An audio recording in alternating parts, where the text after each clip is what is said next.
The velocity of a particle moving in the xy plane is given by v equals this equation, okay? Where v is in meters per second and t is in seconds, which makes sense. The particle is at the origin, all right, 0, 0, at t equals 0, which will be valuable. All right, so to determine the magnitude of the acceleration of the particle at t equals 2.5 seconds. All right, so the idea here is we have position, velocity, acceleration. And to go this way, we do the derivative. And to go this way, we do the integral. And so we want the acceleration of the particle. So acceleration equals derivative of velocity with respect to time. Therefore, we're going to break this up into x and y. So in the I direction, we're going to have the derivative of this portion right here. So it's going to be negative 3.2 times 2 times t, because the derivative of t squared is 2 times t to the first, plus 9.6. I'm going to rewrite that once just for clarity, and we have negative 6.4 t plus 9.6. And this is going to be in the I direction. Now in the j direction, which is the same as y, we're going to have 2.4. And then this one, the 4 goes away. So this is just going to be 2.4 in the j direction. So we have a constant velocity or acceleration in the j direction. So a, little vector, equals negative 6.4 t plus 9.6 times quantity I plus 2.4 j. But it's not asking us for the vector, it's asking us for the magnitude. And we're specifically going to look at the magnitude at a at 2.5. So a of 2.5, that's supposed to be a 2, is going to be, I'm going to open up Wolfram here. So we're going to do negative 6.4 times 2.5. Oh, convenient. Plus 9.6. Plus 9.6. And that gives us a value of, strangely enough, negative 6.4. Interesting. I guess that makes sense. So negative 6.4.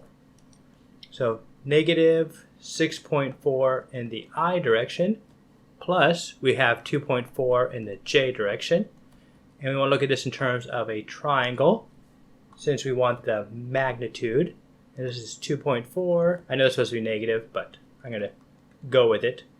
And so we're going to do we want to find the hypotenuse here. So 6.4 squared plus 2.4 squared.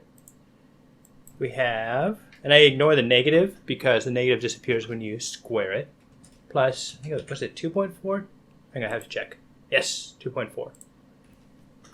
Squared, and we'll do the square root of the whole thing. Square root.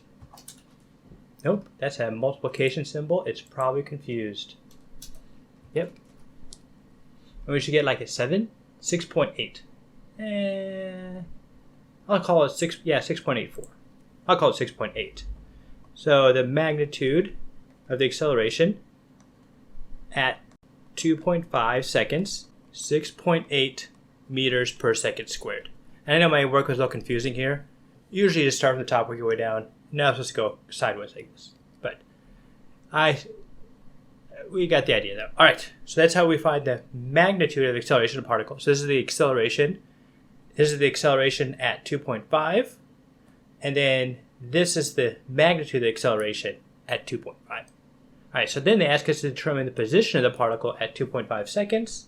So for this, before we did the derivative of velocity to get acceleration, now we're going to take the integral of velocity with respect to time to get the position.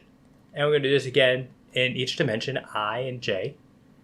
And so in the I, we're going to have negative 3.2 t cubed over 3 plus 9.6 t squared over 2 plus c. I'm going to call this cx because it's in the x direction. And then for j, we're going to have 2.4 t squared over 2, because that's just the integral using the power rule, plus 4t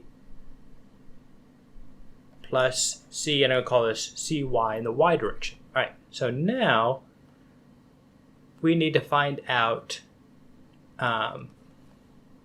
the constants, the constant c here. So to do that, we're going to say that position, I'm going to use x for position, but it's going to get confusing because this is position x in the x direction. I'll just use x. So in the x direction, at time t equals 0, that equals, so this goes away, that goes away, 0, 0, because they both have t involved, and we're just left with cx, and we're told that it starts at the origin, so that equals 0. So we know that cx is 0. Convenient.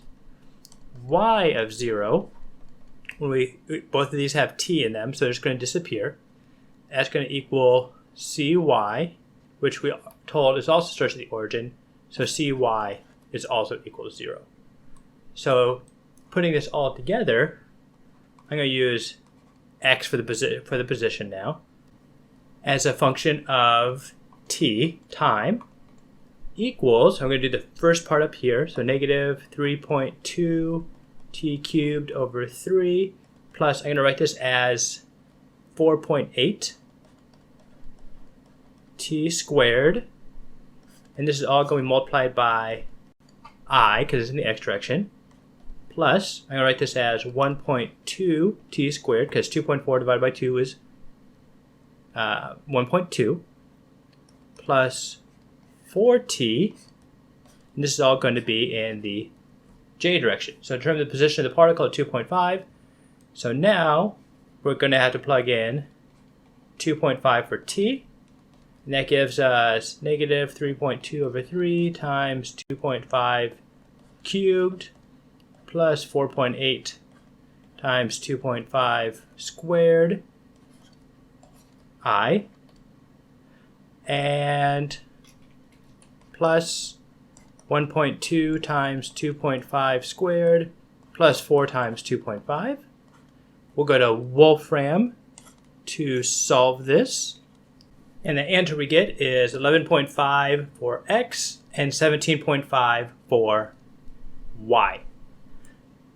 Yes, leave your answer in vector form. And this is our little vector right here, 11.5 and 17.5. All right. Then the third question, determine the time or times when the velocity is 60 degrees above the from the positive x direction. So we want to determine when the velocity looks like this. So we have a formula for the x position, and we have a formula for the y position, and we have a theta here. And that theta we know is 60 degrees. And so what I'm going to do here is I'm going to use the tangent. So we have SOHCAHTOA. Sine of theta is opposite over hypotenuse, cosine is adjacent over hypotenuse, and tangent is opposite over adjacent. So tangent of theta equals opposite over adjacent, which in this case, tangent of theta is going to be tangent of 60 degrees. Tangent of 60 degrees is square root of 3. This is something you can think of it as sine of 60 over cosine of 60, and then just do the algebra, or some people memorize it. Equals opposite over adjacent. So opposite in this case is going to be y, which is 2.4 t plus 4 divided by x, which is negative 3.2 t squared plus 9.6 t. All right, and we want to solve this. So this is our equation. We're going to solve for t. So multiplying this out, we have square root of 3 times negative 3.2 t squared plus square root of 3 times 9.6 t